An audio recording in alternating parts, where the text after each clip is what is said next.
फातिमा बोली कि मैडम, मैंने भी आपकी तरह ही पुलिस की भर्ती 60,244 की परीक्षा दे रखी है। क्या तुम दोनों साथ पढ़ाई करते? दोनों मतलब आर्यन और ये? नहीं मैम, मैं पुलिस भर्ती की तैयारी ऑनलाइन फोन से ही अंकित सर और विवेक सर के चैनल से मैंने तैयारी की थी। मैम मेरा पेपर भी बहुत अच्छा गया है, अब तो मैं भी आपकी तरह ही पुलिस बन जाऊंगी। 9 सितंबर 2024 जिला मुरादाबाद की सच्ची घटना, यानी कि 3 महीने पहले की मैं आपको बता रहा हूं। 20 वर्षीय फातिमा ने गन्ने के खेत में ले जा करके अपने 22 वर्षीय प्रेमी आर्यन के पैर में रस्सी बांध करके, और इसके बाद फातिमा के भाई इमरान ने छुरी से आर्यन। सवाल यह है कि आखिर फातिमा ने अपने प्रेमी को क्यों मार दिया था? अगर आप नए हैं तो चैनल को सब्सक्राइब कर लीजिएगा, और इसी तरह की क्राइम रिलेटेड वीडियोस को देखने के लिए आप इस चैनल पर आपका बहुत बहुत स्वागत है। जितना आपने मुझे सपोर्ट किया उस सब के लिए रियली सबका बहुत बहुत शुक्रिया। लाइक मार दीजिएगा। इमरान ने अपनी बहन फातिमा को भरोसे में ले लिया था और वह भी उसके हर फैसले को मानने के लिए अब तैयार हो गई थी। अब भाई इमरान के सामने सबसे बड़ा सवाल यह था कि आर्यन यानी उसका प्रेमी है और उसकी बहन के बीच में जो प्रेम संबंध है उसे कैसे तोड़ा जाए। ऐसा वो क्या करे जिससे फातिमा और आर्यन हमेशा हमेशा के लिए एक दूसरे से अलग हो जाए। इस बारे में इमरान ने फातिमा से बात की तो उसने वादा किया कि वह भविष्य में आर्यन से कोई भी वास्ता नहीं रखेगी। लेकिन आर्यन ने अपने रिश्तेदारों और बहुत कुछ सभी को जो है फातिमा का फोटो वीडियोस वो दिखा दिया था और ये बता दिया था कि वो इन फ्यूचर फातिमा से शादी करने वाला है। यह बात जब भाई इमरान को पता चली तो उसे काफी परेशानी का सामना करना पड़ा।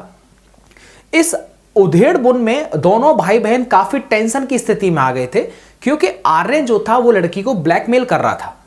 उन्हें सबसे आसान तरीका यह समझ में आया कि क्यों ना आर्यन को परिवार और गांव समाज का हवाला देते हुए यह समझाया जाए कि नरियाल की लड़की से शादी करना किसी के लिए भी ठीक नहीं है।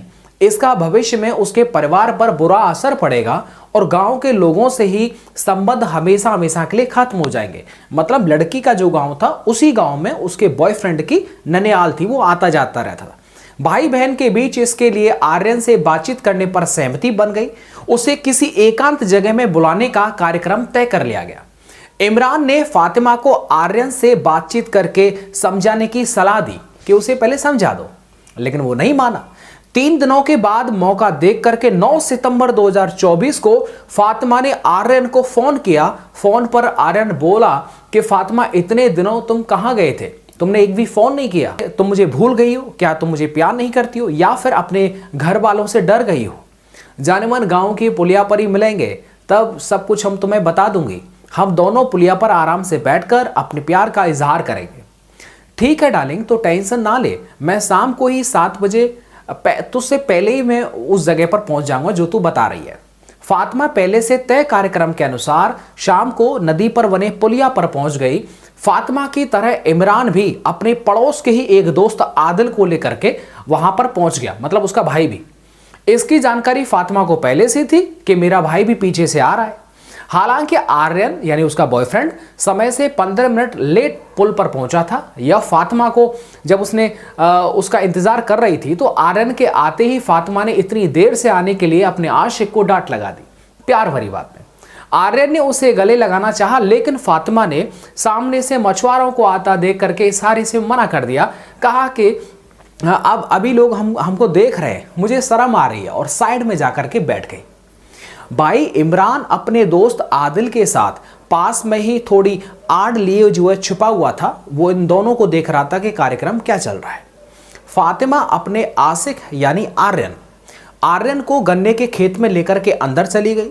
बोली कि अब हमें यहां पर कोई नहीं देखेगा। उधर पीछे पीछे इमरान और उसका दोस्त आदिल भी उनकी नजरों से बचते हुए गन्ने के खेत में जाकर के पहुंच गए।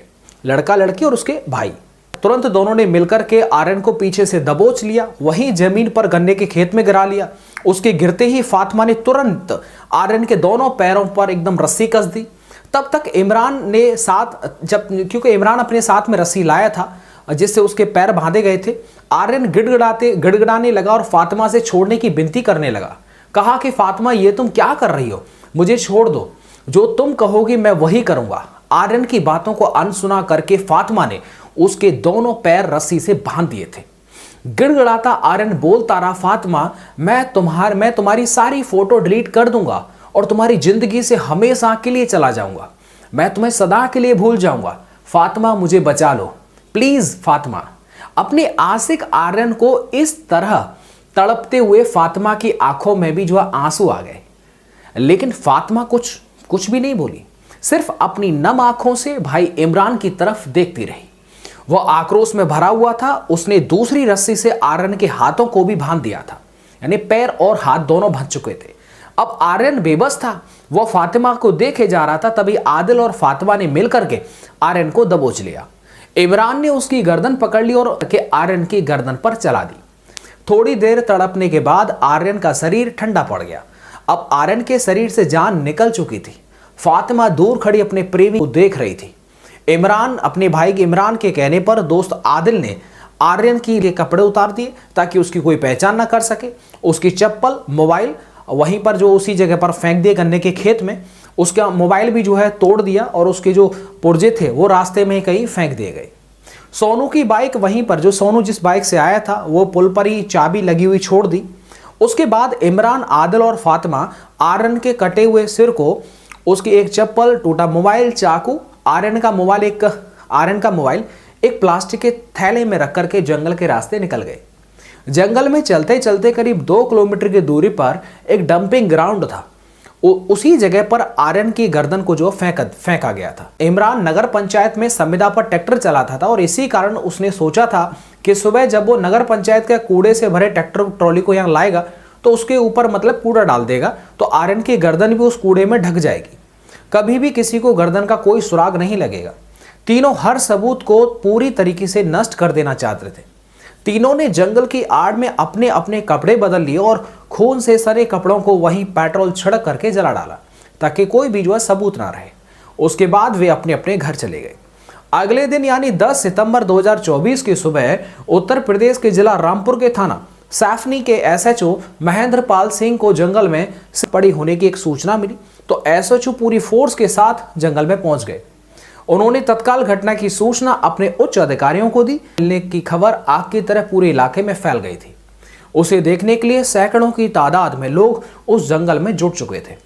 उनमें सैफनी गांव के लोग भी थे। उन्हीं में से एक व्यक्ति ने लाश की पहचान कर ली। उसने पुलिस को बताया कि लाश के अंगूठे को वो अच्छी तरह पहचानता है, जो मोटा और दबा हुआ था। वह देखते ही बोल पड़ा कि साहब ये तो हमारा आर्यन है। इसी बीच पुलिस को बिलारी थाने से आर्यन नामक एक युवक की गुमशुदा होने की सूचना मिलती है, जो उसके पिता साबिर ने बीती रात दर्ज करवाई थी। यानी ठीक है, आर्यन के पिता ने उसने अपने बेटे की पहचान कर ली थी और उसके बाद 11 सितंबर को साबिर की तहरीर पर थाना बिलारी में बीएनएस की धारा 103 कोष्टक 1 के तहत मामला दर्ज किया गया।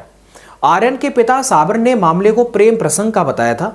साबिर ने बेटे की ननिहाल में रहने वाले एक परिवार पर हत्या का आरोप मढ़ दिया था कि साहब ननिहाल में ही पड़ोस में एक परिवार है, उसने मारा है। उसकी शिकायत के आधार पर बिलारी पुलिस ने इमरान पर मुकदमा दर्ज कर लिया। जब इमरान से पुलिस ने सख्ती से पूछताछ की तब उसने अपना गुनाह इकबाल कर लिया, कबूल कर लिया और पूरी घटना को विस्तार से बताया। पूछताछ में इमरान ने अपनी बहन फातिमा और अपने दोस्त आदिल का भी नाम लिया कि इन सब ने मिलकर के, तीनों ने मिलकर के कांड को अंजाम दिया। पुलिस ने फातिमा और आदिल से अलग अलग पूछताछ की। बिलारी कोतवाली की महिला पुलिस ने जब फातिमा से सख्ती से पूछताछ करने लगी तब वो एकदम रोने लगी। उसे ढांढस बनाते हुए महिला पुलिस ने सब कुछ सच सच बताने के लिए कहा। फातिमा बोली कि मैडम, मैंने भी आपकी तरह ही पुलिस की भर्ती 60,244 की परीक्षा दे रखी है। क्या तुम दोनों साथ पढ़ाई करते? दोनों मतलब आर्यन और ये? नहीं मैम, मैं पुलिस भर्ती की तैयारी ऑनलाइन फोन से ही अंकित सर और विवेक सर के चैनल से मैंने तैयारी की थी। मैम मेरा पेपर भी बहुत अच्छा गया है। अब तो मैं भी आपकी तरह ही पुलिस बन जाऊंगी। अब पुलिस कांस्टेबल कहती है कि अरे पागल लड़की, अब तेरा कुछ नहीं होने वाला है। मैम फिर लगता है कि मेरा करियर ही खराब हो गया है। अब पुलिस की नौकरी तो एकदम दूर की बात है। चलो जो हुआ उसके बारे में अब तुम बताओ, फालतू की बातें मत करो। तुम आर्यन को कब से जानती थी? आर्यन का नाम आते ही फातिमा एकदम चुप हो गई। कुछ पल शांत रहने के बाद बोलने लगी। 1 साल पहले आर्यन अपनी ननिहाल आया हुआ था और उसके घर के पास ही एक परिवार में शादी थी। शादी में ही हम दोनों में प्यार हो गया। विवाहित लड़की की जब विदाई का समय आ गया था तो दुल्हन को कार में बैठाने के दौरान भी कुछ लड़कियां आई थी और उनमें फातिमा भी थी। आर्यन भी कार के पास ही खड़ा था और उसने सबकी नज़रों से बचकर के एक कागज़ फातिमा के हाथों में पकड़ा दिया था। बाद में उसे खोल करके जब फातिमा ने देखा तो उसमें एक मोबाइल नंबर लिखा हुआ था। इस तरह आर्यन और फातिमा की मुलाकात का सिलसिला फ़ोन से शुरू हुआ था। उनके बीच पहले जान पहचान और फिर मिलने जुलने का जो सिलसिला था वो शुरू हो गया था। आर्यन और फातिमा के बीच प्रेम प्रसंग के बारे में उसके भाई इमरान को अब पता चल चुका था। इमरान अब टेंशन में आ गया जी। सोच विचार के बाद में इमरान अंतिम निर्णय पर पहुंचा कि उसे आगे जो कुछ करना है उसे पहले अपनी बहन के साथ एक बात कर लेनी चाहिए। जो भी होगा देखा जाएगा, हो सकता है बातचीत से ही समाधान हो जाए। गली मोहल्ले के लोग भी इमरान से उसकी बहन की शिकायत अब करने लगे थे उनके प्रेम प्रसंग के बारे में। इमरान ने अपनी बहन फातिमा से आर्यन के साथ प्रेम प्रसंग के बारे में पूछा था तो फातिमा ने कहा कि अरे भाईजान, मोहल्ले के लड़कों का क्या है, वे तो कुछ न कुछ बोलते ही रहते हैं, बात कुछ भी बोलने की नहीं है। उनका कहना है कि तुझे वे अक्सर किसी लड़के के साथ देखते हैं। बहन, इससे बदनामी हो रही है हमारी। भाईजान, ऐसी कोई बात नहीं है जिससे आपका और घर वालों का सिर नीचा होगा।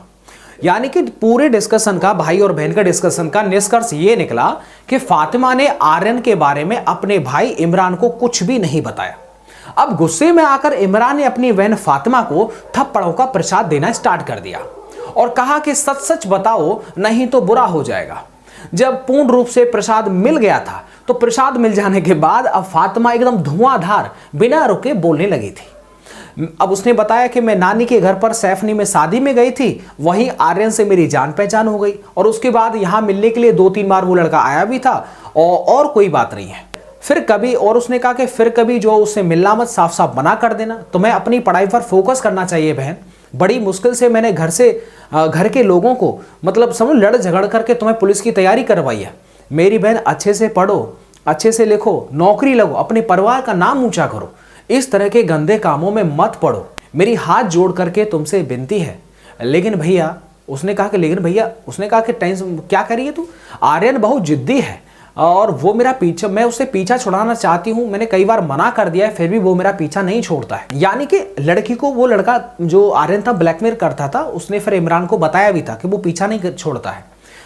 एक दिन उसने फातिमा को अपने पास बैठा करके उसके साथ फोटो खींच लिए थे, मतलब आर्यन ने, और आर्यन ने अपने ननिहाल आकर के, मतलब लड़की के गांव आकर के अपने रिश्तेदारों को फातिमा के साथ की कुछ फोटो वीडियोस दिखा दी।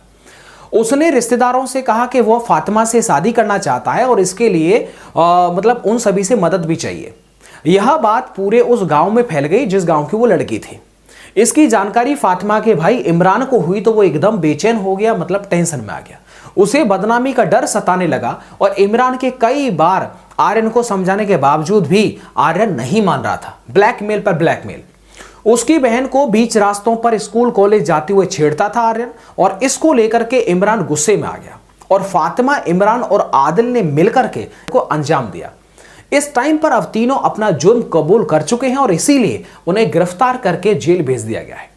यानी कि आप समझ सकते हैं कि फातिमा, मतलब समझ सकते हैं, पहले वीडियो फोटोज उसके पास, आर्यन के पास में थी। जब उसके भाई ने मना कर दिया तो कई दिनों तक उन दोनों की बातचीत नहीं हुई। जब बातचीत नहीं हुई तो उसके बाद में आर्यन एकदम तिलमिला उठा। उसने कहा कि तुम मुझसे या तो बात कर लो या फिर मुझसे मिलने आ जाओ, नहीं तो मैं तुम्हारा फोटो वीडियो उसको सोशल मीडिया पर अपलोड कर दूंगा। उसने सोशल मीडिया पर अपलोड तो नहीं किया, लेकिन उस लड़की के गांव वालों को ही जो है, अपने यार दोस्तों को वो फोटो वीडियोस दिखा दी। इससे लड़की बड़ी टेंशन में आ गई। उसने फिर अपने भाई इमरान को बताया कि भैया कुछ तो जो है देखो, मैं बहुत परेशान हो गई हूँ। और इमरान ने अपनी बहन की इज्जत को देखते हुए उसने ये डिसीजन ले लिया कि भाई कैसे भी करके अब आर्यन को जो रास्ते से अलग करना ही मतलब उसने ज़रूरी समझा। अब आप देख सकते हैं कि बुरे काम का बुरा नतीजा, ठीक है ना। मतलब उसका भाई अपने घर वालों के खिलाफ जाकर के भी अपनी बहन को पढ़ाया लिखाया और उसके बाद वो चाहता था कि उसकी पुलिस में नौकरी लगे। उसने पढ़ाई लिखाई भी की थी। उसके बाद क्या हुआ, अब ये सारा रिजल्ट आप सबके सामने। ये घटना मात्र 3 महीने पहले की है, ये सच्ची घटना है और इससे हमें सबक लेना चाहिए कि इस तरह के कोई भी काम जो हमारे समाज में हमारे माँ बाप और हमारे भाई बहन परिवारजनों की इज्जत को जो है बिल्कुल है ना मिट्टी में मिलाने का काम करते हो, उन सब कामों से हमें एकदम जो है दूर रहना चाहिए। इस तरह की कहानी को आपने सुना और आपको क्या लगता है कि गलती कहाँ से थी? अब देखो एक और चीज देखो, आर्यन और जो ये फातिमा थी वो दोनों एक ही बिरादरी से थे, चाहते तो वो अच्छे तरीके से शादी भी कर सकते थे। कई बार ऐसा देखा गया है कि लड़का लड़की नहीं मानते हैं तो अगर वो एक ही बिरादरी के हैं तो सामान्यतः मतलब समझ सकते हैं कि दोनों का निकाह करवा दिया जाता है, शादी करवा दी जाती है और उसके बाद भाई जैसा तुम चाहते हो वैसे अपनी जिंदगी जीने लगो। ऐसा भी एक रास्ता होता है, लेकिन ये बिल्कुल भी रास्ता नहीं है कि किसी को भी रास्ते से हटा देना, बिल्कुल ये गलत किया था। मिलता हूं मैं आपको नेक्स्ट वीडियो के साथ। वीडियो को देखने के लिए आप सबका बहुत बहुत धन्यवाद।